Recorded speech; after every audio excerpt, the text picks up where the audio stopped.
Hello అందరికి. ఈరోజు నేను ఎయిర్ ఫ్రైయర్‌లో ఆనియన్ పకోడా అయితే ట్రై చేయబోతున్నా. ఫస్ట్ మనం అయితే దీనికి బ్యాటర్‌ని ప్రిపేర్ చేసుకుందాం. ఆనియన్ పకోడా కాబట్టి బ్యాటర్ అయితే మనం కొంచెం గట్టిగా ప్రిపేర్ చేసుకోవాలి. తర్వాత మనం మన ఎయిర్ ఫ్రైయర్‌ని తీసుకొని దాన్ని ఈక్వల్‌గా స్ప్రెడ్ చేసుకుందాం. సీ ఇలా మనం ఈక్వల్‌గా స్ప్రెడ్ చేసుకున్న తర్వాత దీని మీద మనకి కావాలంటే కొంచెం ఆయిల్ యాడ్ చేసుకోవచ్చు. ఆయిల్ స్ప్రే ఉంటే మచ్ బెటర్. మనం దీన్ని ఫస్ట్ అయితే ఒక 190 డిగ్రీస్ ప్లస్ 5 మినిట్స్‌లో అయితే రన్ చేద్దాం.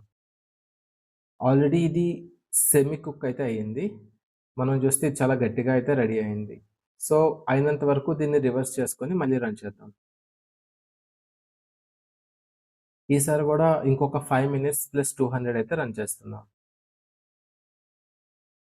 సీ ఆఫ్టర్ 10 మినిట్స్ మనకైతే మన పకోడా రెడీ. చూడ్డానికైతే చాలా బావుంది. తిన్నా కూడా సూపర్‌గా ఉంది. See onion pakoda without oil. ఈ వీడియో మీకు నచ్చినట్టయితే please do like, share and subscribe.